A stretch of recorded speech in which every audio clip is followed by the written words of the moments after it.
I have a story of my life, and you have a story of your life.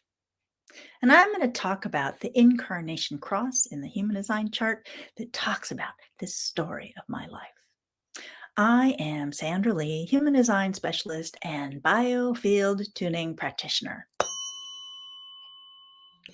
So, this is my human design chart here. And I talked about this last week when I was talking about the conscious sun. Up at the top of the column of numbers on the black side is where the sun was at the time I was born.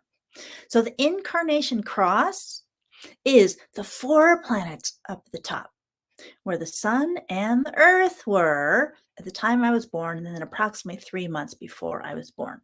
That creates this chart. These colored numbers here, color in, colored on the chart. And so this incarnation cross is the story of my life.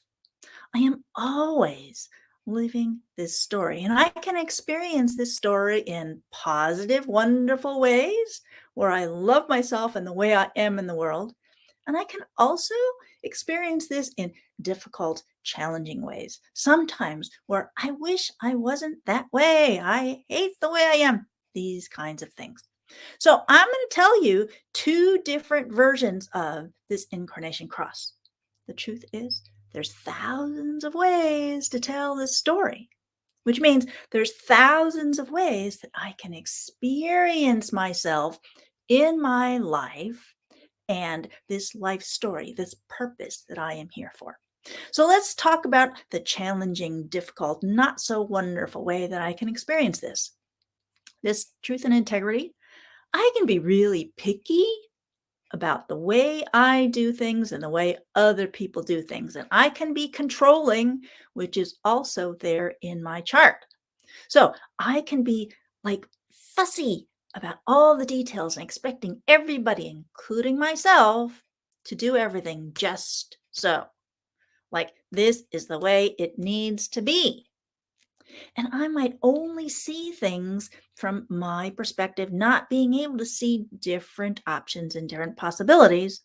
And I might really struggle with this, just have life be difficult.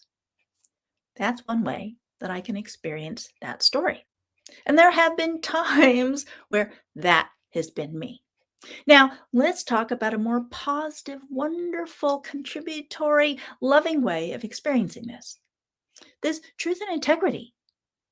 I am always helping myself and other people to be better, to get better. And that's certainly a big part of why I am here.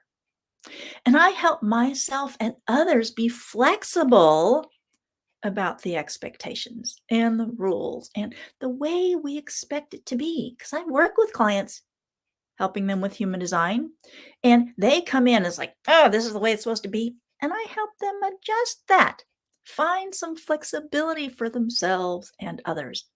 And gathering the evidence, gathering the information, and sorting through all of the information to find what is it that's most empowering to me? What is it that's most empowering to you and my clients? And to find grace and ease in being able to experience life for myself and for others. So, those are two different ways of experiencing my incarnation cross in my human design chart, positively and not so positively. You, in your life, when you find yourself stuck in a challenging experience, can you look for a positive side of the story for you to be living? Thank you so much for watching Awaken the Heart of Your Business. This is a foundational elements of human design video. Breathe.